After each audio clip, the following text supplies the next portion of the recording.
If you're a quiet person who's ever felt like someone was playing mind games with you, you're not imagining it. Narcissists specifically target silent people because they think you're easy prey. But here's what they don't know. Once you see their playbook, you become untouchable. Today, I'm giving you 10 dark psychology tricks narcissists use on silent people, and more importantly, exactly how to fight back. Let's make you bulletproof. First, let's talk about why narcissists target quiet people specifically. You're observant. You notice things. You don't create drama. You're empathetic, and you give people the benefit of the doubt. To a healthy person, those are beautiful qualities, but to a narcissist, you just became the perfect target.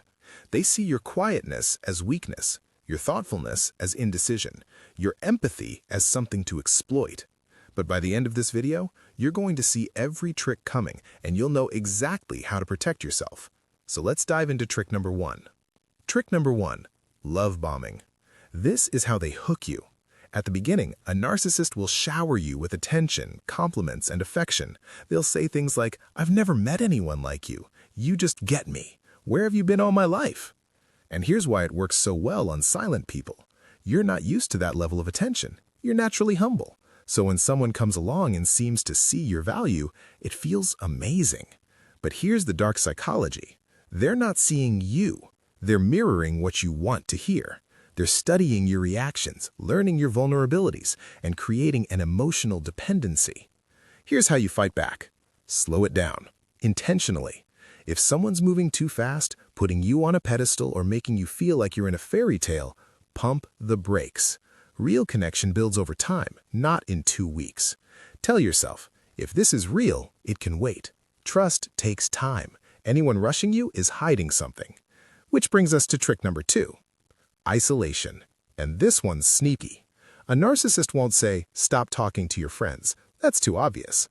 Instead, they plant seeds. Your friend seems kind of fake, don't you think? Your family doesn't really understand you like I do. Why do you spend so much time with them when we could be together? For silent people, this is particularly dangerous because you already have a small circle. You're selective about relationships. So when someone suggests that your people aren't good for you, you actually consider it. And before you know it, you're isolated, which is exactly where they want you, dependent on them for all your emotional needs. Here's your defense. Non-negotiable boundaries. The moment someone criticizes your support system, red flag. The moment they try to monopolize your time, red flag. The moment they make you choose between them and others, red flag. Real love expands your world. It doesn't shrink it. Protect your circle like your life depends on it, because emotionally, it does. Now, once they've isolated you, they move to trick 3. Gaslighting. And this one is where they attack your greatest strength, your observation skills. You'll notice something's off. You'll bring it up, and they'll tell you you're wrong. "That never happened. You're too sensitive. You're remembering it wrong. I never said that. You're being paranoid." And here's why this devastates silent people.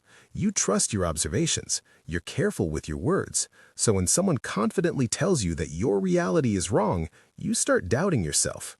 That's the goal. They want you confused, unsure, constantly questioning your own perception, because a person who doubts themselves is easy to control. Fight back with documentation. I'm serious. Keep a private journal, screenshot texts, record conversations if legal in your area. Write down dates and times.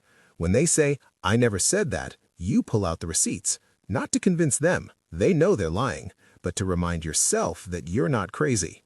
Your perception is valid. Your memory is reliable. Don't let anyone steal your reality. Which leads perfectly into trick 4. They weaponize your silence against you. Silent people process internally. You think before you speak. You need time to formulate your thoughts. A narcissist will use this against you. In an argument, they'll rapid-fire accusations, overwhelm you with words, and when you go silent to process, they interpret that as guilt, as having no defense, as proof they're right. "See, you can't even defend yourself. Your silence says everything. I knew it." And for someone who's already quiet, this feels like a trap. Speak up unprepared or stay silent and be accused. Either way, you lose. Here's your power move. Name it and claim your time. Say this: "I'm not silent because I'm guilty. I'm silent because I'm thinking. I'll respond when I'm ready. Then actually take that time, hours, days if necessary. Process, write out your thoughts, then respond with clarity. Your silence is not weakness, it's wisdom. Don't let anyone rush you out of your power. Now they'll try to prevent this with trick 5. The silent treatment. Oh, the irony. Silent people are comfortable with silence, but a narcissist's silent treatment is different. It's weaponized. Your silence is reflection. Theirs is manipulation. They go cold to punish you, to panic you, to force you to chase them, apologize, beg for their attention. And here's the trap for silent people. You're used to giving people space, so when they go silent, you think they need time. But days turn into weeks, and you're left confused, anxious, wondering what you did wrong. That's the point. They want you off balance, desperate for resolution, willing to accept blame just to end the silence. Here's your win. Match their energy and live your life. They want the silent treatment to control you? Let it free you instead. Don't chase, don't beg. Use that silence to reconnect with friends, pursue hobbies, remember who you were before them. 9 times out of 10, they'll break first, and when they come back, you'll have clarity about whether you even want them to. But when they do come back, watch for trick 6. The fake apology. This one's subtle. After they've hurt you, they'll apologize, but listen carefully to how they apologize. I'm sorry you felt that way. I'm sorry if I hurt you. I'm sorry, but you did X first. See the pattern? They're not taking responsibility. They're shifting it. And silent people, because you're empathetic and solution-focused, you'll often accept these apologies just to move forward. You want peace. They know this. But accepting a fake apology trains them that they can hurt you without real consequences. Fight back by requiring real accountability. A real apology has 3 parts. I'm sorry for specific action. I understand it hurt you by impact. Here's what I'll do differently. Change. If their apology doesn't have all 3, don't accept it. Say, I appreciate you trying, but I need you to take responsibility for specific thing. You're not being difficult. You're requiring respect. There's a difference. And speaking of respect, watch out for trick 7. Exploiting your empathy. This is their favorite. Silent people are often deep feelers. You have high empathy. You can sense others' pain. You naturally want to help. A narcissist will use this like a weapon. They'll tell you sob stories about their terrible childhood, their crazy ex, how nobody understands them, how damaged they are. And here's the hook. But you're different. You see the real me. You can save me. And because you're empathetic, you think, I can help. I can be the one who loves them enough to heal them. But here's the truth. You can't heal someone who doesn't think they're broken. And narcissists don't want healing. They want supply. Your defense? Distinguish between empathy and responsibility. You can empathize with their pain without taking responsibility for fixing it. Their healing is not your job. Say this. I hear that you're struggling. Have you considered therapy? Then stop. Don't rescue. Don't fix. Don't take on their emotional burden. Your empathy is a gift, but it's not unlimited, and it's not meant to be weaponized against you. Now, when your empathy doesn't work how they want, they'll use trick 8. Triangulation. This is psychological warfare. A narcissist will bring a third person into your relationship to create competition, jealousy, or insecurity. My ex never had a problem with this. My friend thinks you're being unreasonable. Everyone else agrees with me. For silent people, this is especially damaging because you already doubt whether you're overreacting. So when they say everyone else thinks you're wrong, you start believing it. But here's what they're not telling you. That everyone either doesn't exist or they're feeding them a distorted version of events. Fight back by refusing to play the game. When they bring up what someone else thinks, say this. This is between you and me. Other people's opinions aren't relevant to our relationship. And if they keep pushing? If you need to involve others to make your point, maybe the point isn't as strong as you think. Don't defend yourself to invisible critics. Don't compete for someone's attention. You're not in a competition. You're in a manipulation. Which connects perfectly to trick 9. Intermittent reinforcement. This is the addiction mechanism. Here's how it works. They alternate between being amazing and being terrible, loving and cold, present and distant. One week they're calling you their soulmate. The next week they're ghosting you. Then they're back with flowers. Then they're cruel again. And here's the dark psychology. This creates the same neurological response as gambling. You never know when the reward is coming, so you keep trying, keep hoping, keep staying. For silent people who are loyal and committed, this is devastating. You think, if I just figure out what triggers the good version, I can keep them. But the truth is, the inconsistency is the strategy. They want you addicted to the highs so you'll tolerate the lows. Your defense? Demand consistency.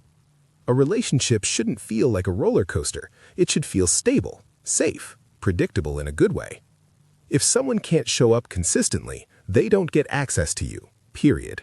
You're not a slot machine. You're a human being who deserves steady love.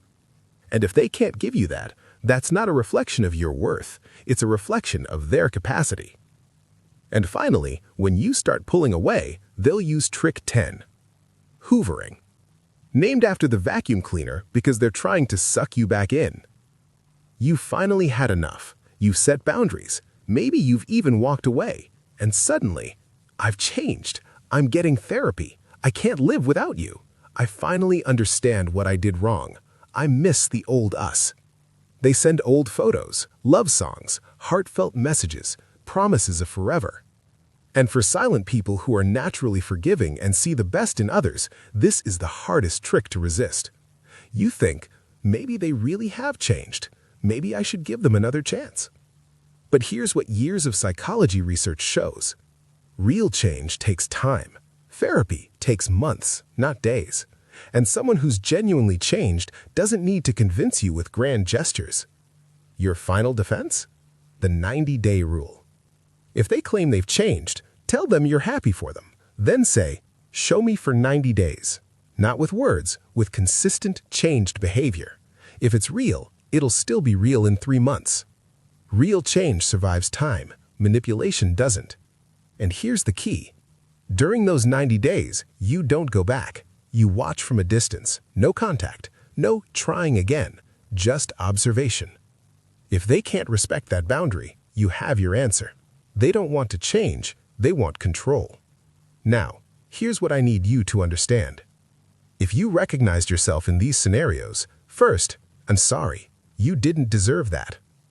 But second, and this is important, you're not weak for falling for these tricks. You're human. These are sophisticated manipulation tactics designed to exploit your best qualities. Your empathy, your loyalty, your thoughtfulness, your ability to see the good in others. Those aren't flaws. Those are strengths. The problem isn't you. It's that someone weaponized your strengths against you. But now you know the playbook. Now you can see the game, and knowledge is protection. You don't have to become cynical. You don't have to stop being kind. You just have to be wise about who gets access to your kindness. If this video helped you, I need you to do 3 things. First, save this video. Seriously, you might need to come back to it. These tricks are subtle. Sometimes you need a reminder that you're not imagining things. Second, share it. Not publicly if you don't want to, but send it to that friend who's dating someone who makes them feel crazy, or to your past self who needed to hear this. This information saves people. And third, subscribe and turn on notifications, because I'm building a community of silent, observant, empathetic people who refuse to be manipulated. Drop a comment below with just the word untouchable if you're committing to never letting these tricks work on you again. I want to see how many of us there are. And if you want to share which trick hit hardest, I read every comment. You're not alone in this. Before you go, I want you to remember something. Silent people, quiet people, introverted people. You've been told your whole life that you need to be louder, more assertive, more visible. But the truth is, your quiet observation is a superpower. Your ability to see patterns, to sense inconsistency, to read between the lines, that's your defense system. The only reason narcissists can manipulate you isn't because you're too quiet. It's because you're too kind. You give people the benefit of the doubt. You believe in second chances. Don't lose that. Just protect it better. You're not the problem. You never were. You're just a good person who met a manipulator. But now, you're a good person who can't be manipulated because you know the game. Stay quiet, stay observant, stay powerful, and never let anyone convince you that your silence is weakness. I'll see you in the next video.